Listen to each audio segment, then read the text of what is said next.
नमस्कार। हमारे YouTube channel में आपका स्वागत है।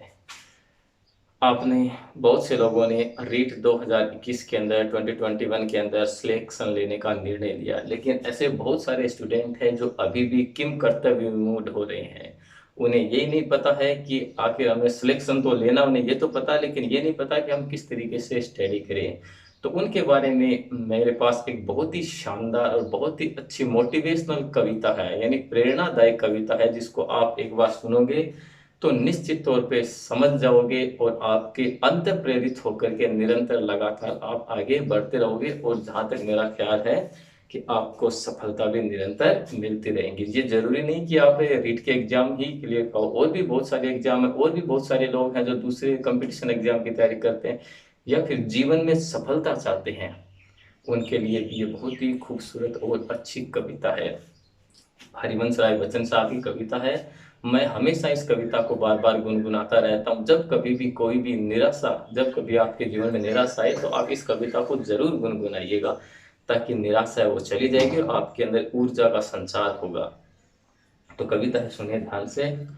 पुस्तकों में है नहीं छापी गई इसकी कहानी।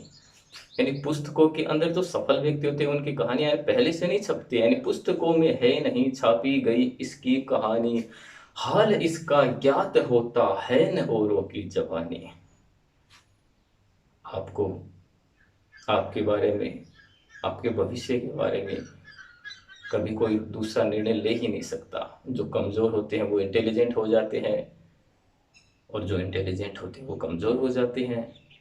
यानी भविष्य के बारे में कुछ कहा नहीं जा सकता। ठीक उसी तरीके से किताबों में पहले से कुछ नहीं छपा होता, पहले से दूसरे लोग आपके भविष्य के बारे में कुछ नहीं बता सकते। अगर आप मान लीजिए थोड़े निराश हैं, आप पढ़ाई में कमजोर हैं, तो ये संभव है कि आप समय रहते तैयारी करके और अपना सिलेक्शन दिला सकते हैं। तो आप पर भी लोगों को गर्व होगा, अपने माता पिता को भी गर्व होगा, आपके मित्रों को भी गर्व होगा, और आपके शत्रुओं को, आपके दुश्मनों को आपसे ईर्ष्या होगी, आपसे जलन होगी। यानी जो चीजें आप चाहते हो वो सिलेक्शन यानी सफलता के बाद ही मिलती है।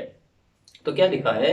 पुस्तकों में है नहीं छापी गई इसकी कहानी, हाल इसका ज्ञात होता है न औरों की जबानी। अनगिनत राही गए इस राह से, अनगिनत राही गए इस राह से, उनका पता क्या। सफलता के लिए तो बहुत सारे राहगीर हैं, वो चलते हैं उस रास्ते पे, सफलता वाले रास्ते पर बहुत सारे चलते हैं, अनगिनत चलते हैं। अगर आप एग्जाम की बात करो तो 10-10, 12-12, 15-15 लाख लोग हैं वो एग्जाम देते हैं, लेकिन सफल कौन होते हैं? सफल वही होते हैं अनगिनत राही गए उस राह पे, उनका पता क्या, पर गए कुछ लोग इस पर छोड़ पैरों की निशानी। ध्यान से सुनिए, कितनी अच्छी लाइन है, मोटिवेशनल लाइन है, आपके जीवन में उतारने वाली लाइन है कि अनगिनत राही गए इस राह से, उनका पता क्या, पर गए कुछ लोग इस पर छोड़ पैरों की निशानी। ये निशानी, अब ये है सफलता।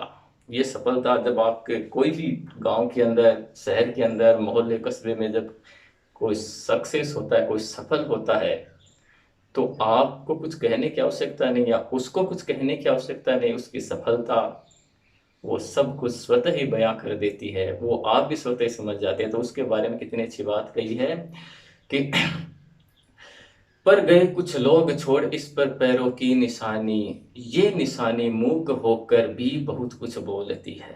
यानी ये निशानी है वो मूक होकर बहुत कुछ बोलती है, कहने की आवश्यकता नहीं है। बिना कहे जब सफल व्यक्ति आपके सामने खड़ा होता है तो कुछ बताने की आवश्यकता नहीं होती है। ये निशानी मूक होकर भी बहुत कुछ बोलती है, खोल इसका अर्थ पंथी पंथ का अनुमान कर ले। मतलब किस तरीके से वो सफल हुआ है उसका भेद जानो, उसकी सफलता का राज जानो, और उसी सिस्टम को फॉलो करो। ये निशानी मूक होकर भी बहुत कुछ बोलती है, खोल इसका अर्थ पंथी पंथ का अनुमान कर ले, और पूर्व चलने के बटोही बाट की पहचान कर ले, बाट की पहचान कर ले। यानी जब आपको रास्ते का ही पता नहीं होगा, सफलता के राह का ही पता नहीं होगा, तो सफलता आपसे काफी दूर होगी। तो ये कविता शायद आपको बेहद पसंद आएगी और आप अपने जीवन में इसे जरूर उतारेंगे। ये कविता सुनिए, अपने जीवन को आगे बढ़ाइए। तब तक के लिए जय हिंद, जय भारत।